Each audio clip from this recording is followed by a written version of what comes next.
এমন একজন ব্যক্তির সাথে গল্পটা চলছে, যে লোকটা পৃথিবীতে প্রথম মরে যাওয়ার সাথে সাথে জিন্দা হয়েছে।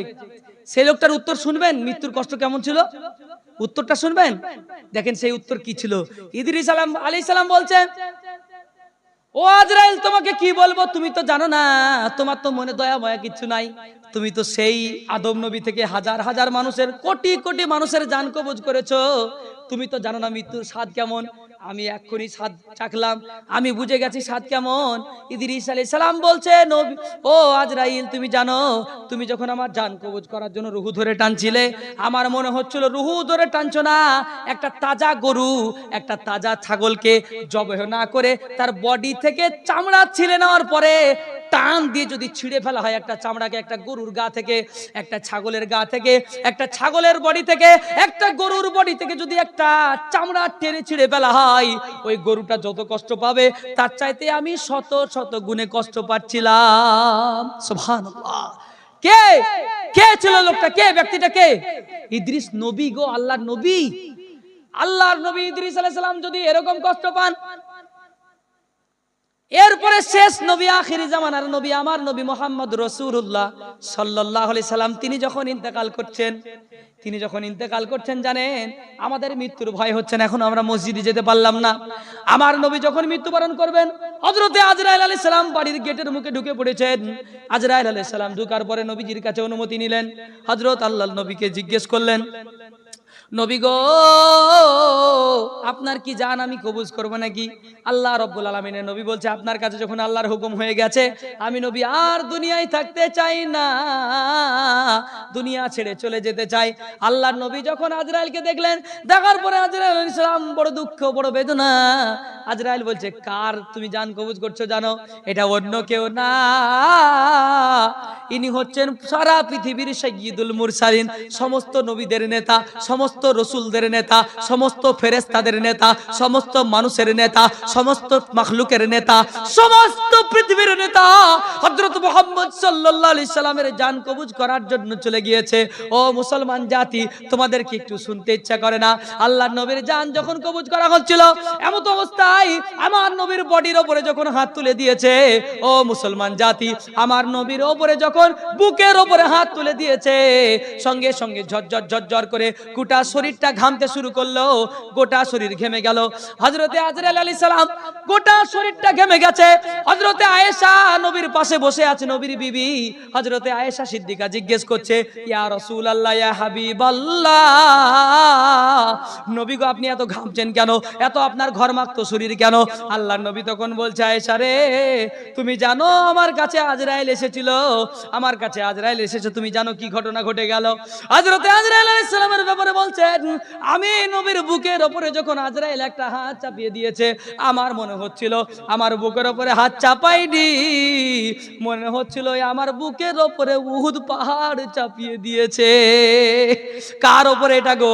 আমার নবী সাইয়্যিদুল মুরসালিন, শাফিউল মুজনিবির, এমন একজন নবীর বুকের উপরে উহুদ পাহাড় চাপিয়েছে। আল্লাহর নবী বলছেন, নবী আমার জর্জর জর্জর করে কাঁদতে শুরু করলেন। ও মুসলমান জাতি, তোমার চোখ দিয়ে পানি বেরোবে না, তোমার দিলটা শক্ত হয়ে গেছে, তোমার দিলটা পাথর হয়ে গেছে।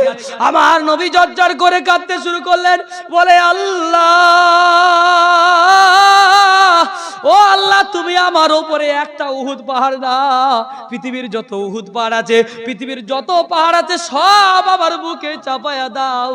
এমন একজন দয়ার নবীকে আমরা পেয়েছিলাম গো, সব আমার বুকের উপরে চাপিয়ে তোমার যত রাগ আছে, তোমার যত ইচ্ছা আছে, সব তুমি আমি নবীর উপরে মিটাইয়া দাও, দয়া করে আমার উম্মতের বুকে চাপায়া দিও না।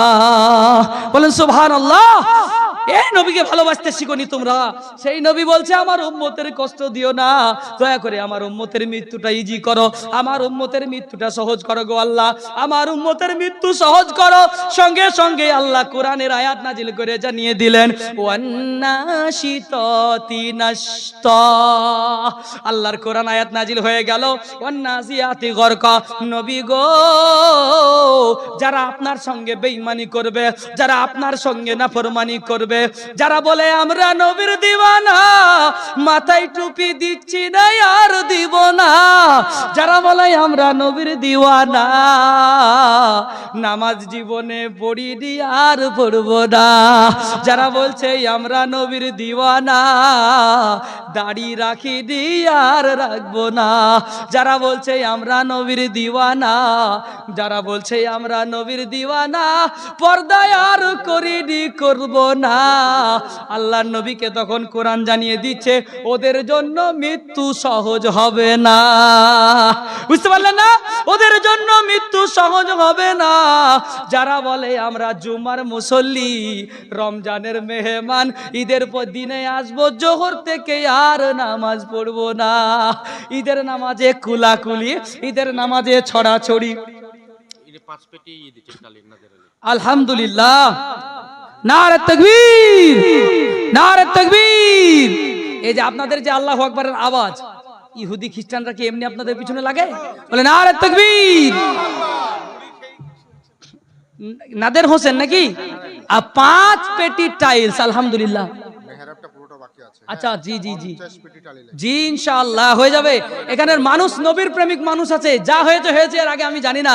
আলহামদুলিল্লাহ 50 পেটি, আপনার আরো 2 পেটি যদি ছাদে লাগে তো দিয়ে, অসুবিধা নাই। তো কথা হচ্ছে এই নাদের হোসেন তিনি 5 পেটি দিয়েছেন, আল্লাহ তার ভালো করুক। আব্বা জান আম্মা জান যারা চলে গেছে, কবরে চলে গেছে, আল্লাহ তাদেরকে, যারা আত্মীয় স্বজন ওনার চলে গেছে কবরে, আল্লাহ তাদের কবরগুলোকে জান্নাতের টুকরা বানিয়ে দিন, বলে আমিন। আল্লাহ কবরটা যতদূর চোখ যায় অতদূর পর্যন্ত প্রশস্ত করে দিন। তা আমি বলছিলাম আমরা নবীর দিওয়ানা, জুমাতে যাব, ঈদে যাব, জোহর থেকে আর আসবো না। বলেন তো দেখি, ঈদের দিনে যত লোক হয়, ওই ঈদের দিনের জোহরের লোক মোটামুটি তার 3 ডবল হয় না গো? মানে ওই কি করেছে, দুলা ভাই তার শালিকে বলেছে মতিঝিল পার্কে যেতে হবে, কোনো কায়দা চলবে না, বুঝতে পারলেন না? মতিঝিল পার্কে যেতে হবে। কবে কেটেছে? 27-এর রাতে ওই তোবা টোবা করে কেঁদে কেটে একাকার করে এবার শ্বশুরকে বলছে, শ্বশুর মশাই আপনার মেয়েকে নিয়ে, ছোট মেয়েকে, আপনার মেয়েকে নিয়ে, সবাইকে নিয়ে মতিঝিল পার্কে ঘুরতে যাব। তো কি করব? তো তাহলে একটা গাড়ি তো ফিট করতে হবে। তো গাড়ি ফিট করেছে সুন্দর করে, ওই ঈদের দিনের পর্যন্ত বসে আছে যে কবে আল্লাহ ঈদটা করবে আর কবে আমি নামাজটা ছাড়বো। একসাথে যারা ঈদের এই রমজান মাসে 5 ওয়াক্ত নামাজ ধরে, তারা একসাথে 5 ওয়াক্ত নামাজ ছেড়ে দেয়। কি মাপের মুসল্লি, বুঝতে পারছেন না? একসাথে 5 ওয়াক্ত নামাজ ধরে আবার একসাথে ছেড়ে দেয়। আব্দুল গফফার মোহরি, কত পেটি? 3 পেটি, এক একটা পেটির দাম 600 টাকা। যাই হোক, আব্দুল গফফার আলহামদুলিল্লাহ তিনি 3 পেটি, কি বললেন? আচ্ছা, মোহরি সাহেব তিনি 3 পেটি। ও গো আল্লাহ দয়াময়, দয়া যে করিয়া তাহারও দানকে নাও কবুল করিয়া, যে আশাতে যে নিয়াতে করে গেল দান, দানকে কবুল করো রব্বে সুবহান। আর তো আমরা নবীর দিওয়ানা হয়েছি, কিন্তু আমরা সেই নবীকে চিনতে পারলাম না। যেই নবী আমাদের জন্য 1500 বছর আগে তো কেঁদেছেন, মৃত্যুর সময় কেঁদেছেন, এবং আমাদের মৃত্যুকে সহজ করার জন্য কেঁদেছেন। আর সেই নবীর কথা অনুযায়ী আল্লাহ কোরআনে কারিমের মধ্যে জানিয়ে দিলেন, যারা প্রকৃত ইমানদার হবে, যারা নবী মাননেওয়ালা হবে, যারা মসজিদে জানেওয়ালা হবে, যারা আল্লাহওয়ালা হবে, যাদের টাকার মায়া নাই, যাদের কবরের চিন্তা, যাদের আখিরাতের চিন্তা, যাদের দুনিয়ার চিন্তা নাই, আল্লাহ রাব্বুল আলামিনের নবী তিনার জন্য এই কোরআন এসেছে। তিনি শুধু না, সারা পৃথিবীর মানুষ, হুদাল্লিন নাস, সারা পৃথিবীর মানুষের জন্য এই কোরআন এসে জানিয়ে দিল, যারা আল্লাহর নবীকে ভালোবাসবে আল্লাহ তাআলা তাদের এই মৃত্যুটাকে সহজ করে দেবে। কতটা সহজ জানেন? আল্লাহ রাব্বুল আলামিন কতটা সহজ করবে? একটা পিঁপড়াতে কামড় দিলে যেমন কষ্ট হয়, একটা ঈমানদারের মৃত্যুতে এমনই কষ্ট হয়। বলেন সুবহানাল্লাহ। এর থেকে বেশি কিছু হয় না। অথচ আপনার নবীর বুকের উপরে উহুদ পাহাড়ের মতো এইটা দিয়ে আল্লাহর নবী আপনার জন্য দোয়া করে গেছেন। কারণ নবীজি বলছেন, আমি কষ্ট সহ্য করতে পারবো, কিন্তু আমার উম্মত কষ্ট সহ্য করতে পারবে না।